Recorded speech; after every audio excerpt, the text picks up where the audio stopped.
Mesdames, Messieurs, peuple congolais,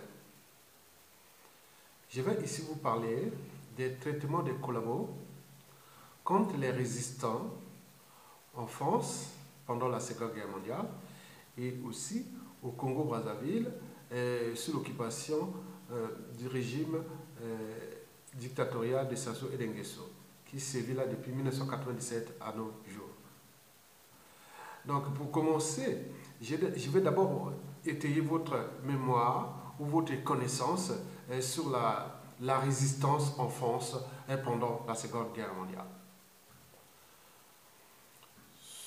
73 ans après la fin de la Seconde Guerre mondiale, l'histoire de la résistance en France suscite encore des débats et alimente des controverses. Qui et combien étaient les résistants? Quelles étaient leurs motivations? Quand et pourquoi se sont-ils engagés? Comment la résistance intérieure s'est-elle organisée? Et quels étaient ses rapports avec la résistance extérieure et le général de Gaulle avec les Alliés? Quelle stratégie a-t-elle adoptée? Comment et quand s'est-elle unifiée? Quel a été son rôle dans la libération et la reconstruction de la France, ainsi que dans la victoire alliée de 1945, c'est-à-dire à la fin de la Seconde Guerre mondiale. Mesdames, Messieurs, peuple congolais, oui, nous allons parler de la diversité, de la complexité, de la spécificité de la résistance française. Question. Qui étaient les résistants? Les résistants étaient des hommes et des femmes de tout âge, mais souvent jeunes, voire très jeunes. Moins nombreuses que les hommes, les femmes y étaient souvent cantonnées dans des rôles subalternes. Ils étaient issus de toutes les couches sociales. Toutes les sensibilités politiques de gauche comme de droite, toutes les sensibilités philosophiques et religieuses étaient présentées au sein de la résistance. Des étrangers ont combattu aux côtés des résistants français, antifascistes, italiens, anti-nazis, allemands et républicains espagnols réfugiés en France, immigrés polonais et arméniens, juifs apatrides, volontaires engagés dans l'action clandestine. Les résistants risquaient à tout moment d'être dénoncés, arrêtés, torturés, emprisonnés, exécutés ou déportés. Ils étaient une toute petite minorité courageuse qui a suscité à la fin de l'occupation un mouvement social beaucoup plus vaste entraînant l'adhésion de la majorité des Français. Question. Quand se sont-ils engagés? Avec quelle motivation? Et pourquoi? L'engagement dans la résistance a été plus ou moins précoce. Dès 1940 à 1941, ou au moment, ou au contraire, plus tardif, en 1943 et 1944. Notons au passage que la période dure de l'occupation fut celle de 1941, 42, 43. C'est là où le Troisième Reich était au sommet de la puissance de l'occupation partout en Europe. La France a été occupée dès le mois de juin 1940. Et la fête de la libération, c'est en 1944. Et la fin de la guerre, un an plus tard, c'est-à-dire en 1945, avec l'accord de Reims. Pour ceux qui vivent à Reims, puisque j'ai fait la faculté des sciences à Reims, donc pour ceux qui connaissent ça, c'est non loin de la gare de Reims. Mesdames et messieurs, les motivations des résistants étaient diverses. Refus de la défaite et de l'occupation allemande. Refus du régime de Vichy et de la collaboration. Refus de la répression et des mesures antisémites. Volonté de combattre pour libérer la France. La résistance a revêtu des formes multiples qui allaient de l'attentisme prudent à l'écoute de la BBC jusqu'à l'action directe, attentat, sabotage, ou la lutte armée dans les maquis, en passant par les manifestations patriotiques, le renseignement, la diffusion de la presse clandestine, la participation à des réseaux d'évasion, le refus du service du travail obligatoire, STO, mis en place à la fin de 1942 et au début de 1943. Question. Quelles difficultés ont-ils dû surmonter les résistants?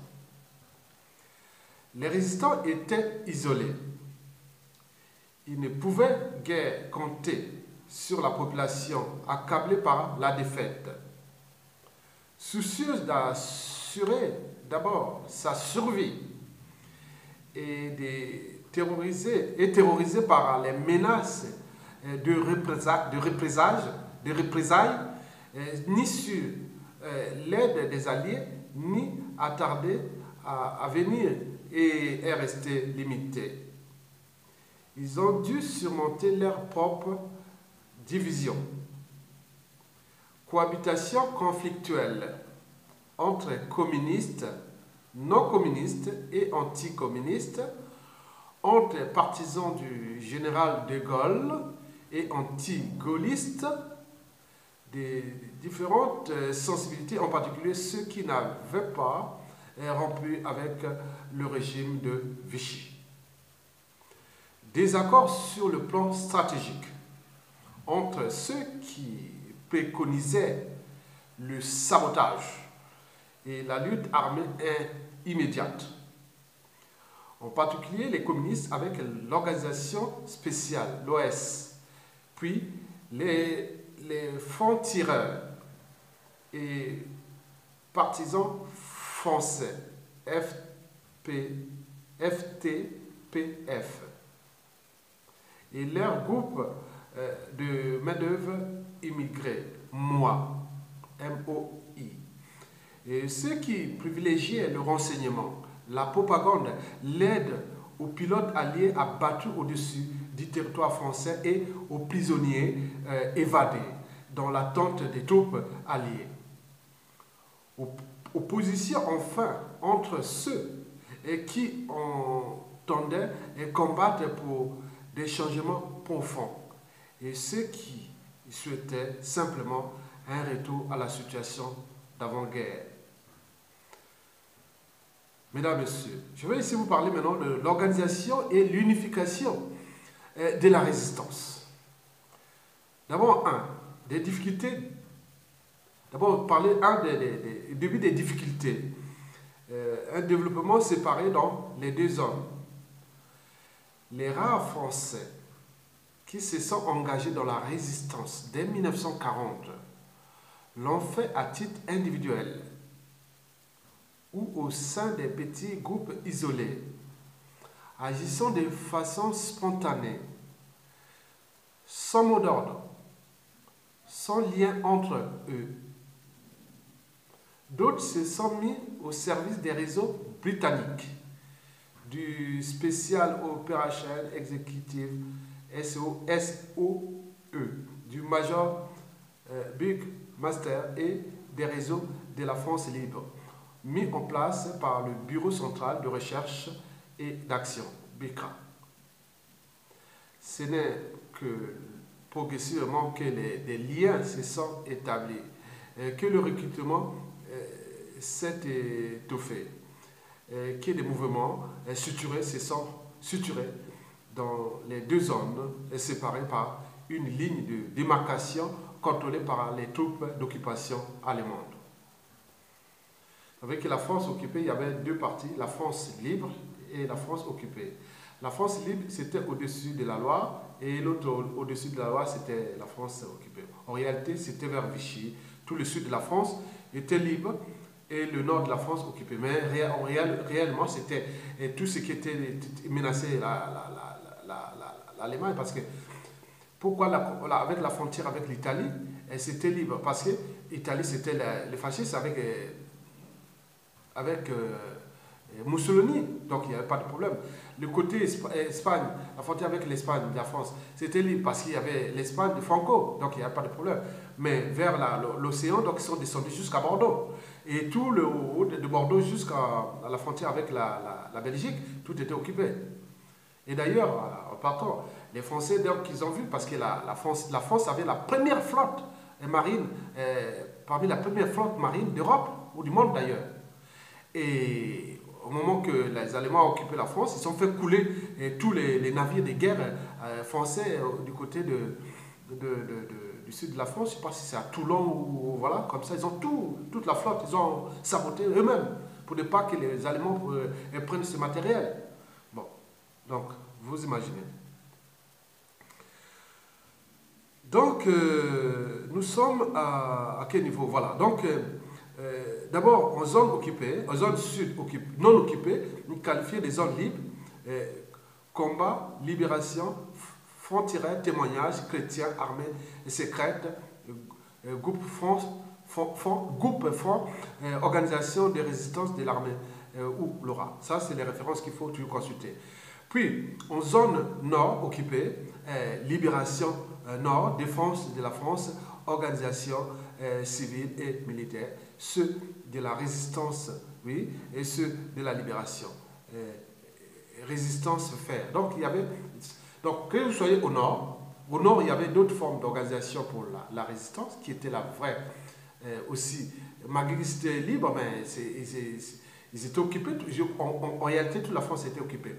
Donc, toute la partie sud, il y avait comment on appelle, ils avaient des réseaux qu'on appelle les réseaux combat, le réseau libération, les réseaux frontières, les réseaux témoignages chrétiens, le réseau armée secrète, réseau organisation de résistance de l'armée et compagnie. Maintenant au nord, bon, on note bien libération nord, défense de la France, organisation civile et militaire, les réseaux fer et tout ça. Les réseaux fer, c'était ceux qui sabotaient les chemins de fer. Mais par exemple, nous au Congo, on n'est pas en mesure de monter hors États-Unis tous les chemins de fer, ou même les routes Brazzaville-Pointe-Noire, et même saboter l'aéroport international de Brazzaville, mettre quelque chose qui soit hors service, tout ça. Donc, si vous voyez ici, c'était des structures. Je dis que la résistance ici, c'est 1000 fois, mais je dirais même 1 million de fois plus puissante que ce que nous connaissions. Mais c'est à cause de quoi? Ils n'avaient pas des gros bras autres que nous, mais c'est là le cerveau. C'est très important. Mesdames et messieurs, oui, dans des zones, les communistes ont mis en place, à partir de 1941, le Front national de la lutte pour l'indépendance de la France. Notons au passage que nous sommes en 1940, les années 40. Il y a eu 20 ans auparavant la révolution russe. Donc les communistes sont en force partout en Europe. Donc d'où l'action des communistes et autres. Donc vous voyez déjà l'action. Mesdames et messieurs, oui, je veux maintenant voir les facteurs de son développement, c'est-à-dire de la résistance. Donc la résistance, il y a eu 4 facteurs extérieurs à la résistance. Ah oui, 4 facteurs qui ont favorisé la résistance et son développement. 4 facteurs extérieurs, on dit. Ce n'était pas intérieur. Extérieur d'abord, en juin 1941, l'attaque allemande contre l'Union soviétique a levé les équivoques qui pouvaient subsister chez certains militants communistes depuis le pacte germano-soviétique d'août 1939 et a renforcé la détermination des résistants communistes qui constituaient depuis 1940 la cible privilégiée de la répression nazie et vichyste. En septembre 1942, l'établissement du service du travail obligatoire, STO, c'est-à-dire le travail gratuit, a poussé les réfractaires à rejoindre les maquis. En novembre 1942, l'invasion de la zone sud par la Wehrmacht a décrédité le régime de Vichy. Incapable de s'y opposer, anéantit le mythe d'un Vichy bouclier. État indépendant et souverain jouant le double jeu pour le plus grand intérêt de tous les Français. Et elle a uniformisé les conditions de la résistance dans les deux zones, nord et sud. En février 1943, la capitulation de la 6e armée allemande à Stalingrad a fait effondrer le mythe de l'invincibilité de la Wehrmacht et de la victoire définitive du Reich hitlérien auquel le régime de Vichy avait adhéré. En février 1943, vraiment dans le froid, du côté de Saint-Pétersbourg aujourd'hui, il y avait ce général qu'on appelle le général Paulus. Le général Paulus fut parmi les vrais généraux, les gros généraux d'Hitler, avec celui-là, Rommel, le renard du désert, qui était en Libye et autres. Donc c'était vraiment des grands généraux. Donc il a subi la défaite des soviétiques à Leningrad, c'est-à-dire à Saint-Pétersbourg aujourd'hui. Donc ils étaient dans les conditions vraiment. Le général Paulus arrive comme ça, il est vraiment. Oui. Malgré les nominations au titre de maréchal, mais il n'y pouvait rien devant les soviétiques. Mesdames, Messieurs, oui, les étapes de l'unification de la résistance. La France libre avait besoin de se faire reconnaître par la résistance intérieure. Et la résistance intérieure avait besoin de l'aide de la France libre. Vous savez que la capitale de la France libre, c'était Brazzaville. Même si tout le cerveau était à Londres. Mais Brazzaville a joué un rôle très important dans la France libre avec Félix Éboué. Et qui serait mort au Caire. On dirait qu'il serait empoisonné comme ça, je ne sais pas. Voilà, il était devenu important après. Bon, bref. C'est vraiment au Caire après la libération. Mesdames, Messieurs, oui.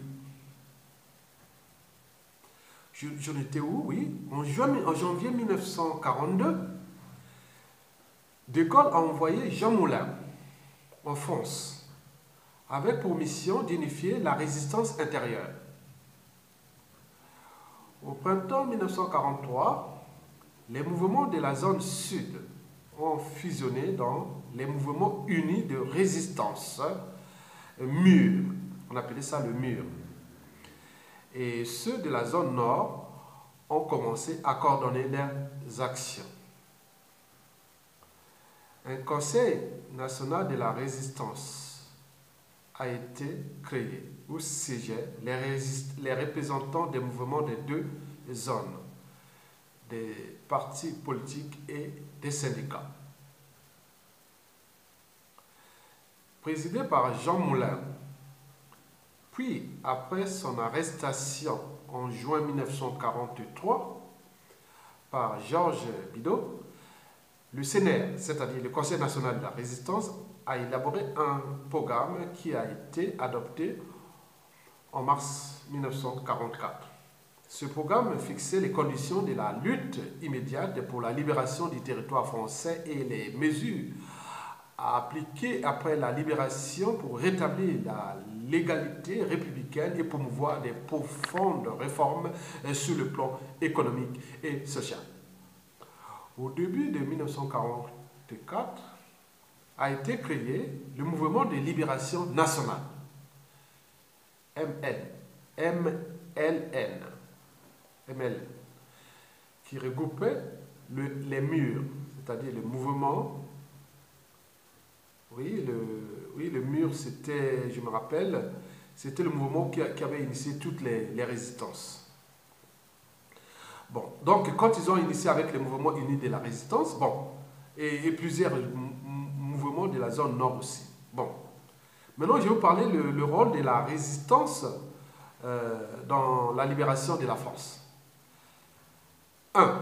D'abord, l'action des maquis, les maquisards, qu'on appelle les maquis, et les combats de la libération.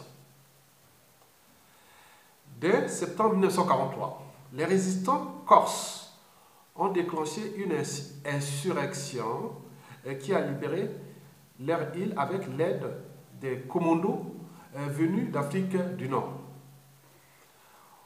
Au début de 1944, les groupements armés issus des différents mouvements de résistance ont été unifiés au sein des forces françaises de l'intérieur, FFI, placées sous le commandement du général Coing. À partir de juin 1944, FFI et FTP ont participé activement à la libération des autres départements français. Pour retarder l'arrivée des renforts allemands au lendemain du débarquement de Normandie en juin 1944, les forces armées de la libération ont mis en œuvre les plans de sabotage des moyens de communication, plan vert pour les voies ferrées, plan violet pour les lignes téléphoniques et plan bleu pour les installations électriques. Dans le même temps, elles ont mobilisé dans l'application du plan Paul et qui visait à détruire les dépôts allemands de munitions et de carburants, à harceler les renforts allemands et à préparer l'arrivée des troupes alliées. Elles ont subi l'assaut de la Wehrmacht, appuyée par la milice française au cours des batailles meurtrières livrées dans les Alpes sur les Vercors et le plateau de Glières dans le massif central au mont Mouchet et en Bretagne à Saint-Marcel. Elles ont déclenché l'insurrection parisienne qui a libéré Paris le 25 août 1944 avec l'appui de la 2e division blindée du général Leclerc, l'ADB. Elles ont libéré la plus grande partie du sud-ouest et du centre de la France et facilité dans le sud-est de la France de la première armée française du général Latte de Tassigny, débarqué en Provence en août 1944. Le rétablissement de la légalité républicaine. Dans la France libérée, ont été mis en place partout des comités départementaux et locaux de libération, constitués par des résistants, comités qui se sont substitués à l'administration de Vichy et ont rétabli la légalité républicaine. C'est comme nous aujourd'hui, bon, les comités devaient s'organiser déjà, de substituer déjà le régime des 16 jours, commencer déjà à légaliser la nouvelle République congolaise qui va arriver après le régime des sanctions. Donc ça, vous voyez, le cerveau c'est important hein, parce qu'ils ont pris des risques. Vous voyez déjà que ce qu'ils ont fait, aller attaquer les centres de munitions, autres et tout ça, ben, c'était courageux. Ça, c'est un peuple courageux. Mais nous, c'est le peuple mouton. On peut faire ce temps, même les militaires anciens, ils sont là en train de dormir au lieu de réfléchir. Regardez, ce qu'ils ont fait, ce n'était pas des militaires, c'était des civils, mais accompagnés sur instruction, bien sûr, des officiers, des militaires qui connaissaient bien le système militaire et autres. Donc, nous, il n'y a pas. Mesdames et messieurs, oui, donc, on parle de comités départementaux et comités locaux de libération. Oui. On parle aussi des milices patriotiques qui ont contribué parfois, et en particulier dans les départements où la résistance communiste était en position de force. Une menace contre-pouvoir face aux commissaires de la République et aux préfets nommés par le gouvernement provisoire de la République française restaurée et qui se sont rapidement imposés partout. Parlons maintenant du bilan de l'action de la résistance. Lorsque s'achève la libération de la France au printemps 1945, c'est-à-dire en ce moment, exactement au moment où je vous parle, en 1945, au printemps, avec la réduction des dernières poches tenues par les Allemands, le bilan est lourd. 20 000 FFI ou FTP tués au combat, 30 000 fusillés, plus de 60 000 déportés, dont près de la moitié sont morts dans les camps de concentration. Mais le sacrifice des résistants n'a pas été inutile. Et l'action de la résistance, même si elle n'a été qu'une force d'appoint, a bien servi la France. Cette action a été reconnue par le commandant en chef des armées alliées en Europe, le général Eisenhower, qui après devena président des États-Unis, et contribuer ainsi à épargner à la France d'être soumise à l'Abgoth, c'est-à-dire un territoire qui serait occupé par les Alliés. S'ils n'avaient pas fait ça, la France serait occupée par les Alliés. Donc là, c'est eux qui ont évité que la France soit occupée, devient un territoire occupé, administré par les États-Unis, par exemple. Donc, c'est eux qui ont évité ça, les résistants. Après la libération, les résistants qui se sont engagés dans la nouvelle armée française, oui, reconstituée et qui ont poursuivi le combat aux côtés des Alliés, ont permis d'associer la France à la victoire de 1945 et sur l'Allemagne nazie. Enfin, la résistance est parvenue à réaliser l'union le plus large, à rétablir la République et à amorcer un renouveau. Conclusion. Au lendemain de la guerre, beaucoup de résistants ont été déçus parce que le rétablissement de la 4e République en 1946 du régime d'assemblée ne correspondait pas à l'idéal de profond changement qui avait motivé leur engagement dans la résistance. Confrontés à la reconstruction, à la restitution des partis traditionnels, les résistances ne sont pas parvenus à créer un grand parti de la résistance. Mais ils ont cependant joué un rôle important dans la reconstruction administrative, politique, économique et sociale de la France. La vie politique française allait être durablement marquée par l'héritage de la résistance. Et dans l'immédiat, et le programme du Conseil national de résistance s'est en partie concrétisé avec l'instauration du vote des femmes, la nationalisation des secteurs et clés de l'économie et la création de la sécurité sociale. Au final, les résistants auraient épuré près de 120 000 collabos, dont 10 000, près de 10 000 seraient fusillés.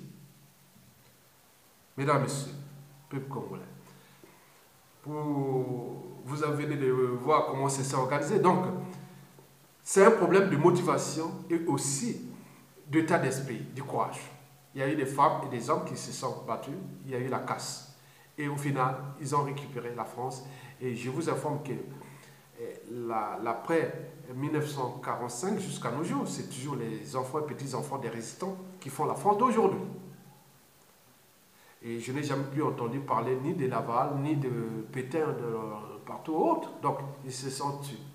Ici, il y a des noms en France, ils sont dit des noms des collabos. C'est honteux. Même dans les villes, dans les villages autres, il y a des noms qui sont effacés du vocabulaire d'état civil français parce que ça traduit la collaboration, la honte, le collabo. Comme nous avons les collabos au Congo en ce moment et qui collaborent avec le régime des Sassou Nguesso. Bon, et vous parlez surtout des mots utilisés par les collabos contre les résistants à l'époque. On les disait que c'était des désœuvrés. On disait que c'était des bandits.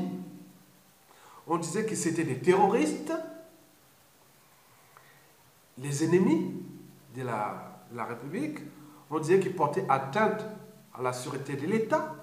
Et tous ces mots, donc c'était c'était des barbares, c'était des sauvages, c'était des gens qui étaient rien, alors qu'ils défendaient la France. Et aujourd'hui, au moment de la libération, quand la peur a changé de camp, et vous avez par exemple pu voir partout, les résistants étaient en force. Cela veut dire que au moment de la libération, il y a eu beaucoup de cas, c'est parce qu'on dit officiellement 120 000 personnes épurées. Mais officieusement, c'est même plus de 200 000. Maintenant, on parle de 10 000 personnes assassinées. Non, ce n'était pas 10 000, c'était même plus. Parce que le voisin, nous sommes là, par exemple, en résistance. Tous ceux qui cherchent à assassiner les gens, par exemple, ou faire toute la menace avec les résistants en France, ou même au pays. Vous croyez que Sassou Nguesso tombe dans la nuit de point dans la situation, parce que je vous informe que je ne suis pas prophète, mais je dis qu'au vu de la situation actuelle et tout ce qui se dessine par le régime de Brazzaville et sa France-Afrique contre nous pour placer un des leurs à la tête du pays, alors que tous les indicateurs sociopolitiques, économiques et militaires et autres indiquent que si vous forcez un membre du clan ou autre, il risque d'avoir le chaos. Je vous dis que dans 97% des cas, il y aura les chaos qui arrivent. Nous allons vivre une situation de chaos. Alors que les autres ici avaient anticipé ce chaos. Mais nous allons retrouver dans une situation de chaos avec le bouleversement qui pourront peut-être se passer aussi en République démocratique du Congo, Brazzaville, d'ici la fin de l'année et début de l'année 2019. Donc tout est instable dans un bassin qui aujourd'hui occupé par ces mauvais qui s'entêtent à se maintenir coûte que coûte par la force pour maintenir les intérêts de leurs donneurs d'ordre. Et donc aujourd'hui, nous voyons par exemple tout est bloqué au Gabon. Alors que le Gabon avait tout pour rester. Ali Bongo qui a été battu, mais il se maintient pour 7 ans encore. Mais combien? Mais si ça bouleverse au Congo et le Gabon, vous voyez déjà tout ce qui peut arriver. Bon, si ça bouleverse en RDC, on ne sait pas dans quel sens avec ça. Mais dans tous les cas, s'il n'y a pas l'union des résistances, il y a une première résistance qui prend le pouvoir dans le bassin du Congo, il doit en faire un fait d'entraînement. Donc nous devons s'entraîner jusqu'à là, parce que si vous restez, que, ah oui, nous on s'est libérés nous-mêmes, et que vous laissez le feu à la porte, aux portes de votre territoire, mais il est sûr et certain que vous ne serez jamais tranquille. Ça ne sert à rien d'aller. Comme disent certains, disent, Sassou Nguesso part, mais je ne vais pas. Parce que je sais qu'il y aura du feu. Et je vous informe que je ne suis pas prophète.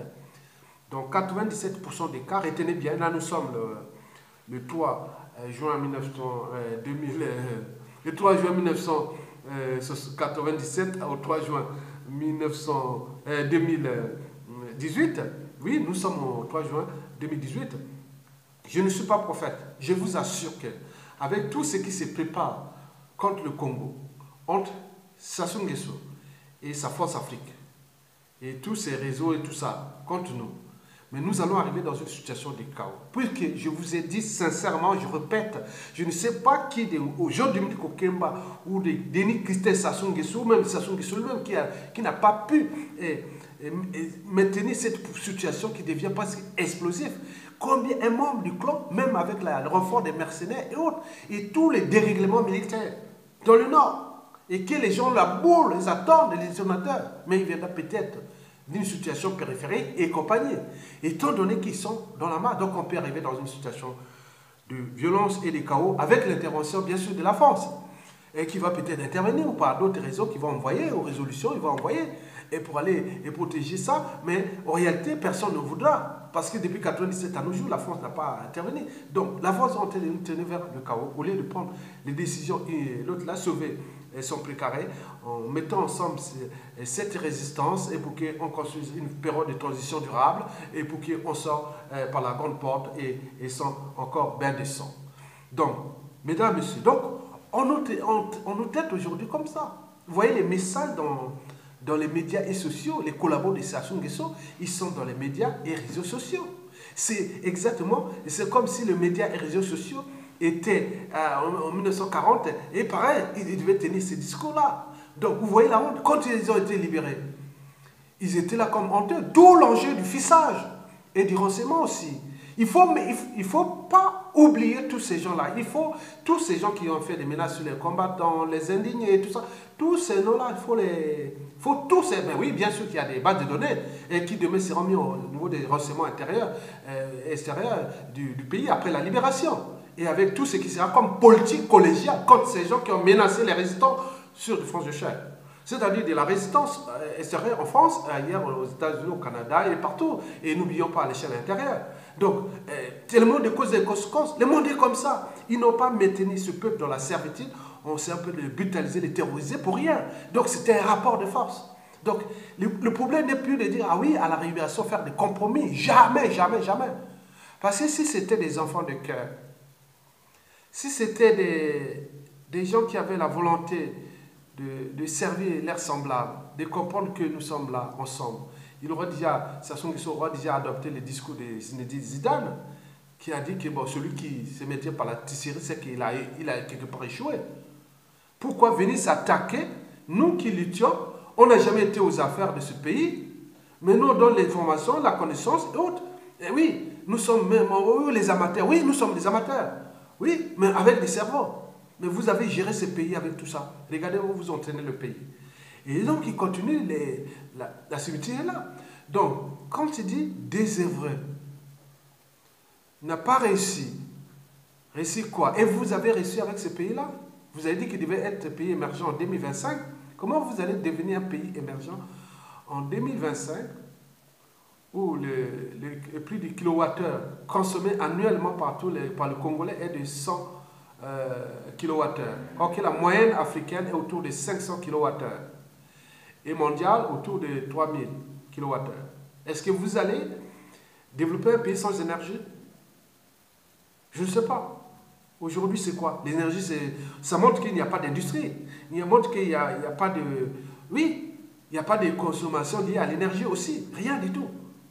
Ça, c'est déjà un indicateur. Regardez l'état de l'école et autres. Mais il faut être fort et être ici et venir être là. Vous voyez que c'est les autres s'avancent et nous sommes là en train de s'attaquer à nos semblables. Dire non, oui, c'est les mauvais, c'est eux. Mais non, vous êtes, moi je ne suis pas là-bas. Je ne gère pas le pays. Ne veut pas dire vous allez faire pareil. Non, non, non, ce n'est pas moi.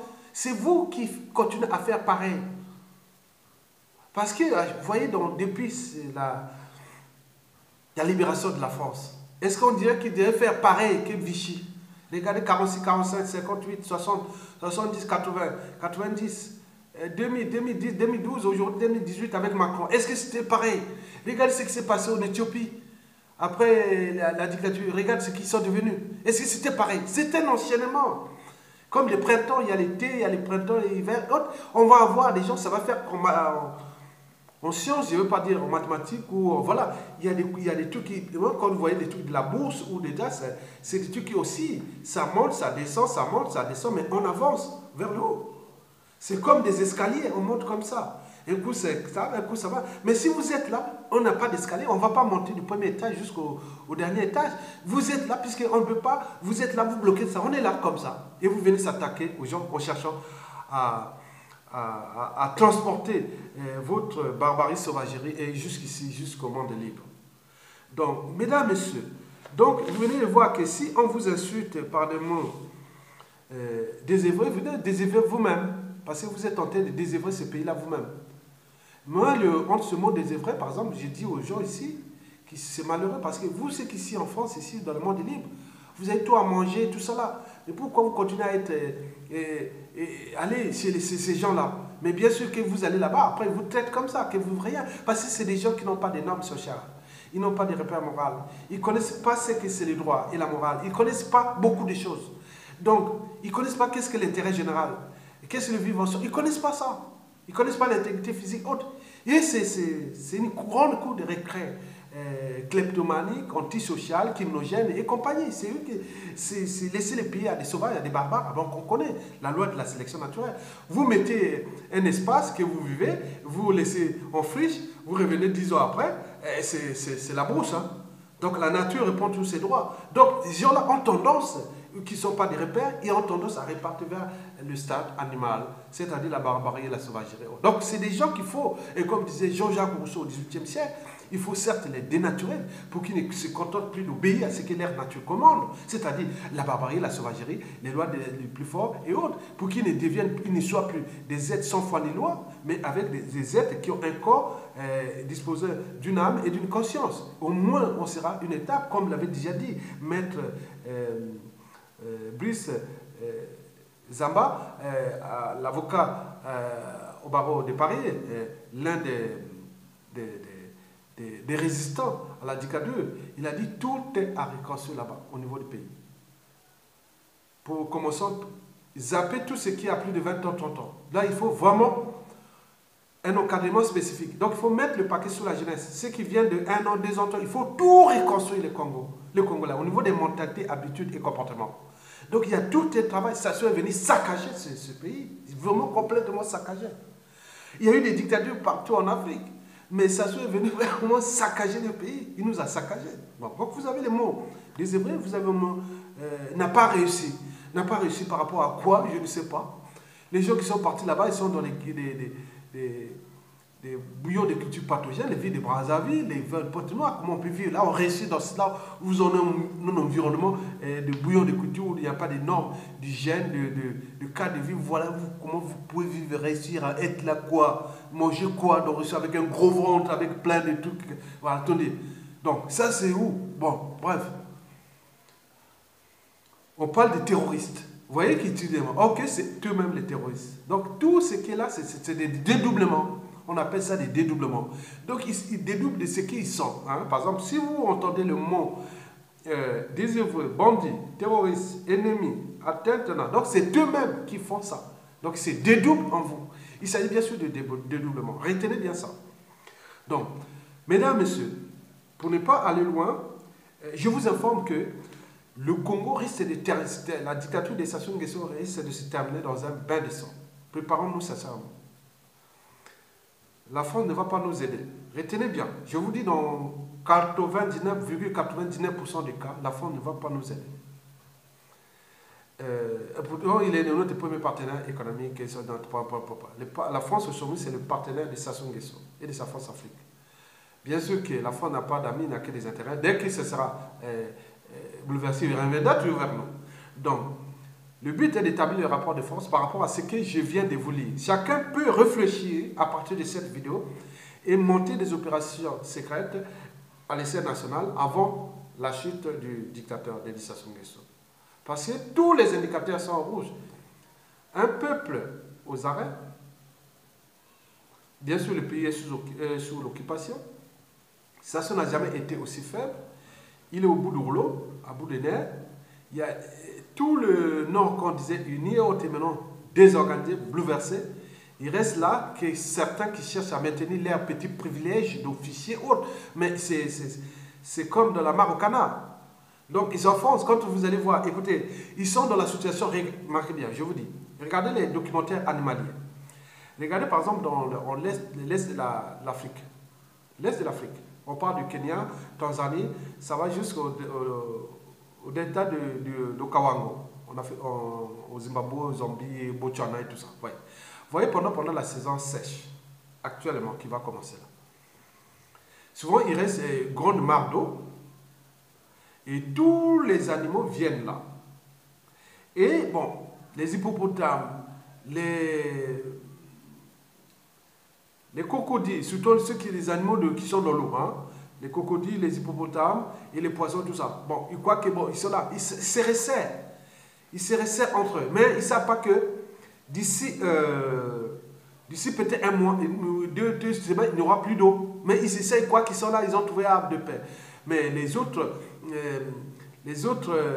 animaux viennent boire de l'eau qui reste, mais ils font des embrouilles avec les félins et autres. Bon, bref, je reviens sur les animaux qui sont dans l'eau.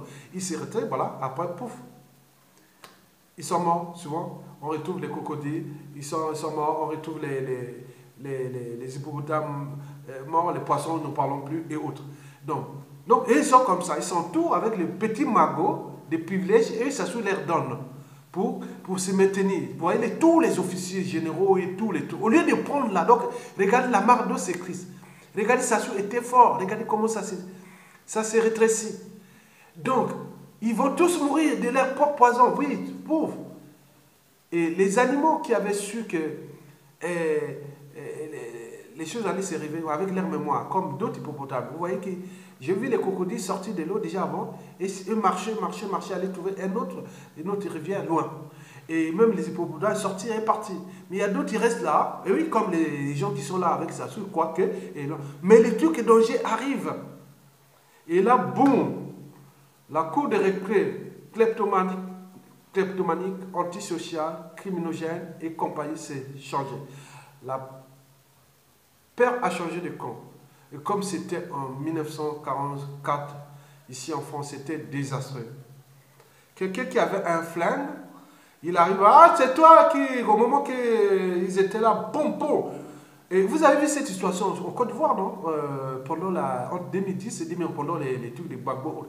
Mais c'était le massacre. C'était chaud. On tirait, je ne sais pas qui tire, qui et quoi. On voit ça, on a vu ça en Libye. On a vu ça, tout ce qui termine par le chaos, c'est comme ça. Nous avons une densité d'armes qui sont stockées dans Brazzaville et Pointe-Noire, dans les maisons, les ministres. Mais les armes l'avons sorties à tout instant. Et c'est là que ça va tirer sur qui? Et donc, le problème est dangereux. Nous sommes dans un volcan explosif. Donc, si les militaires, tous ceux qui connaissent là où se cachent les armes des Sassou, et tout ça, ils ne prennent pas leurs dispositions, pour dire en libérant le pays. Oui, la France n'a pas été occupée par les Américains. Bien sûr qu'il y a eu quelques années, hein, parce que ça a commencé à bien faire. Hein. Bon, les Français commencent à dire, oui, les Américains, vous êtes venus libérer, mais partez un peu, quoi. Bon, mais nous, on risque d'être occupés. Un pays occupé. Nous resterons occupés, comme en Centrafrique. On se prépare. Le Congo, imaginez. Le Congo, nous allons retrouver dans la situation de la Centrafrique. Ou même de la... Disons, nous, on s'approche beaucoup plus de la situation de la Centrafrique. Ou même de l'Irak entre 2005, 2007, 2008. Comme ça. Nous, on se prépare à ça. Pour rien. On n'avait pas mérité ça. À cause seulement de lâcheté des officiers et des militaires et de tout le monde, les hommes politiques, ils ont entraîné tout le monde vers Kiki et qui cherchent à maintenir Kiki au pouvoir. Mais quoi? Kiki est devenu président au Congo? Non. Il n'a pas de couverture ni culturelle au Congo. Et tenant compte de ces décisions politiques bouleversées, il ne pourra pas se tenir vers le verdissant, ni au Kimba. On vous donne les lettres de rappel à la France haute. N'essayez pas. Libérez les prisonniers politiques. Faites une période de transition. Nous avions tout à gagner avec ce Congo et la France. C'est une étape. Vos problèmes de vos intérêts seront là. Nous, on veut seulement avoir un peu de pécule mis à la disposition des gens organisés parce que tout ce que Sassou gaspille comme argent, sinon on prend seulement quel argent qu'il gaspille, sans toucher aux intérêts français. On prend seulement l'espoir qu'il gaspille. Le Congo retrouve les rangs. On a à peine 5 ans, 10 ans, tout est restructuré. On va casser tous ces infrastructures à la merde qu'il a construit là. On va réformer tout.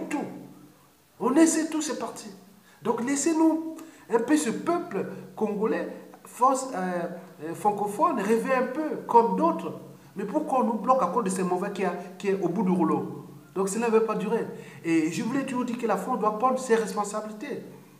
Ne venez pas nous attiser encore la haine parce qu'aujourd'hui, je vous rappelle que je ne suis pas un prophète. Regardez, nous sommes au mois de juin.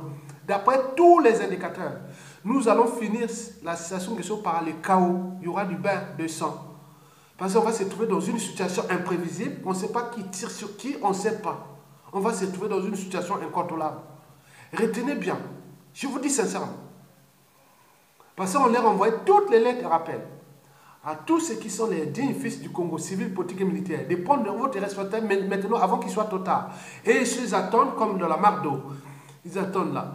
Et du côté de la France, ils continuent à têter son dernier joker. Et voilà la situation qui s'étend là. Mais si c'est pour mettre le chaos, on va voir. Peut-être qu'il va sortir une nouvelle... voilà, peut-être que ça va durer un chaos pendant des années encore. Voilà. Donc pourquoi on a mérité ça? C'est fait d'abord les erreurs du passé.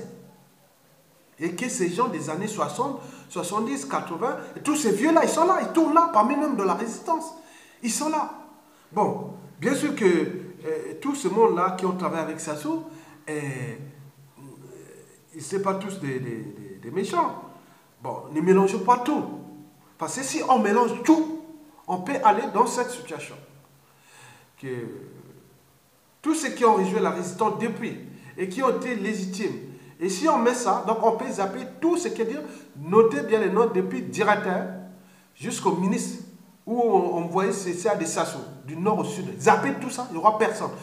C'est-à-dire, nous allons nous retrouver, c'est-à-dire, mettez tous les résistants, dissidents, nous allons se retrouver avec 90% des personnes. On va se retrouver avec les gens qui n'ont jamais été dans cette administration comme ça. Non, ce n'est pas possible. Donc, il faut éviter des amalgames. Parce que ce n'est pas quelqu'un qui a travaillé avec Sassou qui est aussi mauvais. Non. Ça dépend de l'esprit de ce qu'il a fait. Il y a d'autres qui ont volé, il y a d'autres qui n'ont jamais volé. Il y a d'autres qui ont tué, il y a d'autres qui n'ont jamais tué. Voilà, donc il faut voir ça. C'est un problème d'éthique. Donc si on commence à mélanger tout, c'est des amalgames. Et voilà, ça nous entraîne vers Denis Christelle Sassou Nguesso et dans le chaos qu'on va arriver. Et peut-être que vous connaissez ce qui va terminer avec des bains de sang. Donc, je vous dis sincèrement, dans 97% des cas, retenez bien. J'ai tout mesuré par d'autres indicateurs des réseaux secrets, des réseaux de l'homme, et qui donnent tout concorde que Sassou Nguesso et la France vont nous traîner vers le chaos. Parce qu'ils veulent maintenir un des leurs au pouvoir. D'ici peut-être 2018 ou même 2019, en fonction de ce qui va se passer en RDC et Congo, et nous attendons la RDC Congo. Alors que nous, on peut avancer, nous étions peut-être les premiers à partir, mais là, on n'est pas capable. Alors que les fruits est mûr. Donc, qu'est-ce qu'on attend? Donc, vous voyez comment, vous avez vu comment la résistance en France a été quand même stratégique pour la libération de la France. Et c'est ça qu'on dit que la liberté, ça se mérite. Les peuples qui sont libres l'ont certainement mérité. Parce que c'est indigne, ils se situent autres. Et je ne vous ai pas parlé, quand vous allez sur la loi, l'occupation sur la loi du côté de Cholet, oui, c'est ça, vers ce mur, du côté d'Angers là-bas. Il y a eu des militaires jeunes qui se sont battus là-bas avec les Allemands, même s'ils ont séqué, mais c'était courageux. Bon, donc, vous voyez que, non, mais il y a toute l'histoire là. Moi, j'ai vécu en France, l'histoire de la Seconde Guerre mondiale, on a la Première Guerre déjà, on a étudié ça au lycée, et voilà. Mais moi, j'ai vécu ça ici, c'est-à-dire, j'ai vécu avec les familles des résistants, j'ai vu ces milieux, j'ai étudié, j'ai vu les trucs là, c'est dans la culture. Donc, les commémorations, on raconte tout. J'ai l'histoire de la France ou d'Europe et même du monde à ces ans. Bon, je suis bien calé sur ça. Mesdames, Messieurs, je vous remercie et j'espère que cet éclairage va éveiller certainement la motivation, mais en réalité, nous sommes du bon chemin, nous sommes de côté de l'histoire, nous sommes du bon chemin. Donc, nous devons préserver nos vies et malgré ces ajustements. Mais je vous conseille de archiver. Dès que vous avez un problème avec, il faut noter. Noter très bien. Moi, je les note tout. Même certaines choses qui sont, voilà, il faut tout noter. Parce qu'au moment où on ne soit pas surpris, et les anciens, tout ce monde a en fait eu ça partout dans le monde. Ça vous permet même demain, avec cette information, ces informations, vous pouvez donner ça aux nouveaux services congolais qui seront réformés. Et voilà toute cette base. Vous aidez aussi, vous faites la contribution. Et même là, les services pourront acheter vos informations. Préparez ça. Tout, on a plein d'informations. Préparez ça et gardez ça parce que demain, vous pouvez avoir beaucoup d'argent avec les informations que vous pouvez vendre pour les services congolais. Avec tout ce qui s'est passé pendant la résistance, partout dans le monde, et connaître ces gens-là qui sont parmi nous et autres pour que demain, on soit plus surpris. Parce qu'aucune information ne sera venue. Voilà. Donc, il faut vraiment archiver. OK? Merci beaucoup et à bientôt. Et laissez faire encore les rejets, mais ne laissez pas prendre le contrôle sur nous. Mais nous sommes du bon côté de l'histoire. Nous sommes le peuple, nous sommes les souverains et nous sommes l'histoire du Congo. Merci beaucoup et à bientôt.